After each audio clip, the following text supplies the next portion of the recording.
So I have my nerd shirt on today because I did some extensive research, you guys, regarding this topic, amusement park and carnival safety. The video is a little lengthy. However, there's nothing that I mentioned that I feel should have been left out. It is lengthy because I'm trying to educate you guys and make you aware because I was not aware. Last night, I went to a carnival at the Central Florida Fairgrounds. While I was suspended upside down, it suddenly crossed my mind. Oh my God. The only thing protecting me from diving head first into the metal floor beneath me was the metal restraint that they had over my chest. So I came home and instantly did a little Googling and research of my own. The things that I found were honestly terrifying and shocked me to the core. Nationally, thousands of people are injured on rides every year. In Georgia state alone, 28 incidents have been investigated since 2005. So you think you can trust the operator, right? You are wrong. August 14th, 2011, a carnival operator was arrested in Tennessee for smoking weed while operating a ride. August 8th, 2011, only a few days before, in Pennsylvania, a ride operator was arrested for being drunk and peeing in public. So you think that you are safe and tight and snuggled up in your little straps and safety harnesses and restraints that they have.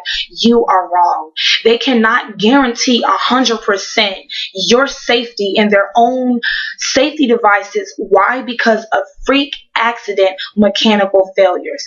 For example, last year in March, a man fell 30 feet from a roller coaster in Houston and was killed. So you think the federal government has your back and is overseeing this stuff? You are wrong. Our federal government is not involved. Only the states are responsible independently for your safety. It would stretch the budget tremendously for the federal government to become involved and oversee all of the amusement parks and carnivals every year. So you think the little cutie kitty rides are harmless? You are wrong, parents. A 3-year-old last April in Illinois fell from a kiddie coaster and died. You think the inflatables must be safe. They claim all parents assume that. Parents, you're wrong. RoadAccidents.com estimates there have been 5 fatalities alone that have resulted from inflatable ride accidents. A spokesman for the National Association of Amusement Ride Safety said you see more injuries on inflatables than any other amusement ride. So how can you do your part and ensure your safety and be aware of common sense that you should have? Do your own inspection. I have a few tips for you guys. Look for signs of rust, poor repair jobs, or dirt suggesting the rod is not being taken care of. Make sure the straps are not faded, repaired, or frayed. Obey and observe all listed age, height, and weight health restrictions. Sounds cliche. It sounds like common sense. You're wrong. They estimate that most of the injuries that occur every year are the result of riders not obeying or listening to the bold, plain signs that they have in view and listening to the ride safety operator. Take notes if a park grounds are not being maintained.